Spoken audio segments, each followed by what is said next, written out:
नमस्ते। आज बात करते हैं दुनिया के दो सबसे बड़े लोकतंत्रों की, यूरोपीय संघ और भारत। देखिए, आज की बदलती दुनिया में ना ये दोनों बहुत तेजी से करीब आ रहे हैं और ये कोई मामूली दोस्ती नहीं है, बल्कि एक ऐसे गठबंधन की नींव रखी जा रही है जो आने वाले वक्त में पूरी दुनिया की राजनीति का नक्शा बदल सकता है। और सुनिए, ये सब कोई भविष्य की बातें नहीं है, ये अभी हो रहा है, राइट नाउ। ईयू की जो फॉरेन पॉलिसी चीफ हैं काजा कलास, उनका ये बयान देखिए, इससे ये टॉपिक और भी ज्यादा रेलेवेंट हो जाता है। मतलब एक बहुत बड़ा एक हिस्टोरिक सिक्योरिटी और डिफेंस डील है जिस पर बस कुछ ही दिनों में साइन होने वाले हैं। तो ये जो नई दिल्ली में समिट होने वाला है, जरा इसको समझते हैं। ये सिर्फ एक डील साइन करने जैसा नहीं है। नहीं, ये तो ईयू और भारत के रिश्तों में एक बिल्कुल नए चैप्टर, एक नए अध्याय की शुरुआत है। इस समिट में दांव पर बहुत कुछ लगा है, स्टेक्स बहुत हाई हैं। एजेंडे पर क्या क्या है? एक तो हिस्टोरिक सिक्योरिटी पार्टनरशिप है, फिर एक बहुत बड़ा फ्री ट्रेड एग्रीमेंट है जो सोचिए दुनिया की करीब करीब चौथाई आबादी को इफेक्ट करेगा। और तो और ईयू के लीडर्स हमारे रिपब्लिक डे पर चीफ गेस्ट बनकर आ रहे हैं। इससे आप समझ सकते हैं कि ये रिश्ता कितना अहम होता जा रहा है। लेकिन सवाल तो ये है कि अचानक ये सब इतनी तेजी से क्यों हो रहा है ना? तो चलिए, अब क्या हो रहा है, इससे आगे बढ़कर क्यों हो रहा है, इस पर आते हैं। समझते हैं कि आखिर कौन सी ताकतें हैं जो इन दोनों को इतना करीब ला रही हैं। तो देखिए, इस पार्टनरशिप में जो तेजी आई है ना, उसके पीछे कुछ बड़े कारण हैं। और ये कारण असल में दुनिया में जो बड़े बदलाव हो रहे हैं उनका सीधा सीधा रिएक्शन है। तीन मेन जियोपॉलिटिकल फोर्सेस हैं जो ईयू और भारत को एक साथ खींच रही हैं। पहला, द चाइना फैक्टर। चीन का जो बढ़ता हुआ असर है उसे ईयू और भारत दोनों ही एक चैलेंज की तरह देख रहे हैं।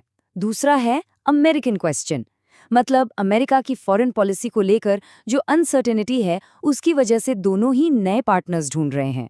और तीसरा, जो शायद सबसे जरूरी है, वो है स्ट्रेटेजिक ऑटोनॉमी हासिल करने की कॉमन डिजायर, एक साझा इच्छा। अच्छा, ये जो शब्द है ना, स्ट्रेटेजिक ऑटोनॉमी, ये बहुत इंपॉर्टेंट है। इसका मतलब क्या है? सिंपल भाषा में कहें तो अपनी राह खुद बनाना, किसी पर डिपेंड नहीं रहना। ईयू और भारत दोनों ही चाहते हैं कि इस मल्टीपोलर वर्ल्ड में वो किसी एक सुपर पावर पर निर्भर ना रहें, अपने फैसले खुद लें और दुनिया में अपनी एक अलग पहचान बनाएं। ठीक है, तो क्यों तो समझ आ गया। अब बात करते हैं कि इस पार्टनरशिप के पिलर्स क्या हैं, मतलब वो कौन कौन से कॉन्क्रीट एरियाज हैं जहां ये कोलैबोरेशन असल में हो रहा है। सबसे पहला और सबसे ऑब्वियस पिलर जाहिर है इकोनॉमी है। ईयू और भारत के बीच इकोनॉमिक टाइज पहले से ही काफी स्ट्रांग है और अब इन्हें और भी ज्यादा मजबूत करने पर जोर दिया जा रहा है। जरा ये आंकड़ा देखिए, 123.7 बिलियन यूरो। ये 2023 में ईयू और भारत के बीच सिर्फ सामान का ट्रेड था। सोचिए कितना बड़ा स्केल है ये, और इसमें तो सर्विसेज का ट्रेड शामिल भी नहीं है। लेकिन यहाँ एक बहुत इंटरेस्टिंग बात है, ये नंबर इतना बड़ा होने के बाद भी भारत ईयू का सिर्फ 9वां सबसे बड़ा ट्रेडिंग पार्टनर है, 9th। इससे क्या पता चलता है? यही कि पोटेंशियल तो बहुत ज्यादा है, अनटैप्ड पोटेंशियल, जिसे इस फ्री ट्रेड एग्रीमेंट के जरिए अनलॉक किया जा सकता है। चलिए अब आते हैं दूसरे पिलर पर, जो है डिफेंस। और ये कोई ओल्ड स्कूल मिलिट्री अलायंस नहीं है, नहीं, ये एक मॉडर्न डिफेंस पैक्ट है जिससे भविष्य के चैलेंजेस को दिमाग में रखकर बनाया जा रहा है। और यहाँ ना एक जबरदस्त सिनर्जी दिखती है। एक तरफ है ईयू जो अपनी डिफेंस कैपेबिलिटीज को बढ़ाने के लिए रीआर्म यूरोप प्लान पर काम कर रहा है, और दूसरी तरफ है भारत जो अपने मेक इन इंडिया इनिशिएटिव से एक बड़ा डिफेंस मैन्युफैक्चरर बनना चाहता है। मतलब यूरोप को अपनी डिफेंस इंडस्ट्री बनानी है और भारत के पास वो एम्बिशन भी है और मैन्युफैक्चरिंग बेस भी। और तीसरा पिलर, ये पूरी तरह से फ्यूचर फोकस्ड है, टेक्नोलॉजी, क्लाइमेट और कनेक्टिविटी। इसमें सेमीकंडक्टर्स से लेकर ग्रीन एनर्जी और डिजिटल कनेक्टिविटी जैसे क्रिटिकल सेक्टर्स शामिल हैं।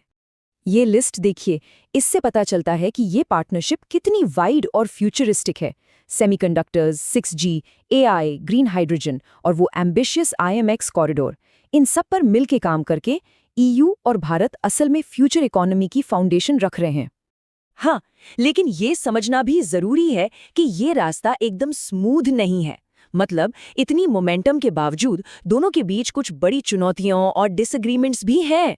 जैसे ईयू को भारत के रूस के साथ जो रिश्ते हैं उससे कुछ चिंताएं हैं, साथ ही कुछ ट्रेड रूल्स को लेकर भी। वहीं भारत का अपना स्टैंड है। वो अपने हिस्टोरिक टाइज की बात करता है और ईयू के कुछ नए नियमों को प्रोटेक्शनिज्म की तरह देखता है। तो इन इश्यूज को सुलझाना इस पार्टनरशिप के लिए बहुत जरूरी हो। तो चलिए अब जरा एक बिग पिक्चर देखते हैं। इस पार्टनरशिप का लॉन्ग टर्म विजन क्या है और इसका पूरी दुनिया पर क्या असर पड़ सकता है। ये टाइमलाइन देखिए, इससे साफ है कि ये सब रातों रात नहीं हुआ है। 1994 में पहला अग्रीमेंट हुआ था और अब 2025 में ये हिस्टोरिक पैक्ट होने जा रहा है। ये दशकों की मेहनत का नतीजा है जो अब एक बहुत ही क्रूशियल पॉइंट पर पहुंच गया है। तो इस पूरी बातचीत का टेकअवे क्या है? यही कि हम दो डेमोक्रेटिक जाइंट्स को करीब आते देख रहे हैं, ईयू और भारत, जो मिलकर दुनिया की 1/4 पॉपुलेशन है, और ये दोनों मिलकर ग्लोबल पावर का एक नया बहुत ही इंपॉर्टेंट पिलर बना रहे हैं। और मैं इसी सवाल के साथ इसे खत्म करना चाहूंगा। जैसे जैसे ये दो दिग्गज साथ आ रहे हैं, क्या हम एक नए ग्लोबल पावर ब्लॉक को बनते हुए देख रहे हैं? ये एक ऐसा सवाल है जिसका जवाब आने वाले साल, आने वाले दशक तय करेंगे।